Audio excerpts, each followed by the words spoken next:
തൊടിയൂർ ഗ്രാമപഞ്ചായത്തിൽ ജനകീയ ആരോഗ്യ കേന്ദ്രത്തിനായി നിർമ്മിച്ച കെട്ടിടം തുറന്നുകൊടുത്തു. 40 ലക്ഷം രൂപ വിനിയോഗിച്ചാണ് കെട്ടിടം നിർമ്മിച്ചത്. മുൻ എം പി എം ആരിഫിന്റെ പ്രാദേശിക വികസന ഫണ്ടാണ് കെട്ടിട നിർമ്മാണത്തിനായി വിനിയോഗിച്ചത്. തൊടിയൂർ ഗ്രാമപഞ്ചായത്തിൽ ജനകീയ ആരോഗ്യ കേന്ദ്രത്തിനായി 40 ലക്ഷം രൂപ ചെലവഴിച്ച് നിർമ്മിച്ച കെട്ടിടമാണ് പൊതുജനങ്ങൾക്കായി തുറന്നുകൊടുത്തത്. മുഴങ്ങോടി പാലശ്ശേരി ലേഖ സതീഷ് ദമ്പതിമാർ പഞ്ചായത്തിന് നൽകിയ 8 സെന്റ് സ്ഥലത്ത് മുൻ എം പി എം ആരിഫിന്റെ പ്രാദേശിക വികസന ഫണ്ടിൽ നിന്നും 40 ലക്ഷം രൂപ വിനിയോഗിച്ച് ആധുനിക സൗകര്യങ്ങളോടെയാണ് കെട്ടിടം നിർമ്മിച്ചത്. കെട്ടിടത്തിന്റെ ഉദ്ഘാടനം CR മഹേഷ് MLA നിർവഹിച്ചു.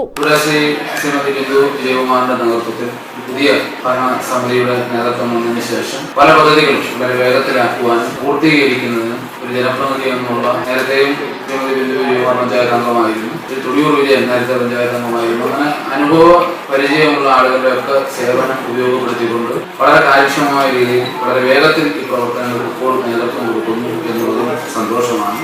പ്രവർത്തനങ്ങളെ കാര്യത്തിൽ നമുക്ക് ആർക്കും കക്ഷി രാഷ്ട്രീയമില്ല. നമ്മുടെ നാട്ടിൽ ഏറ്റവും കൂടുതൽ ദുഃഖം അനുഭവിക്കുന്നത് പ്രധാനപ്പെട്ട പ്രശ്നം ഗ്രാമീണ റോഡുകളുടെ തകർച്ചയാണ്. പഞ്ചായത്ത് മെമ്പർമാർ എല്ലാം വല്ലാതെ ചോദ്യങ്ങൾക്ക് ഉത്തരം പറയേണ്ടി വരികയാണ്. ഇപ്പൊ ഏതായാലും പഞ്ചായത്ത് ഇലക്ഷൻ ആണ്. ചിലർ പറയുന്നുണ്ട് ഇപ്പൊ സുദീർഘകാലിക്കൽ സാറിനോട് ചോദിച്ചപ്പോൾ പറഞ്ഞ് നിൽക്കുന്നില്ലെന്നാണ്. ഗ്രാമപഞ്ചായത്ത് പ്രസിഡന്റ് ബിന്ദു വിജയകുമാർ അധ്യക്ഷത വഹിച്ചു. വൈസ് പ്രസിഡന്റ് തൊടിയൂർ വിജയൻ സ്വാഗതം പറഞ്ഞു.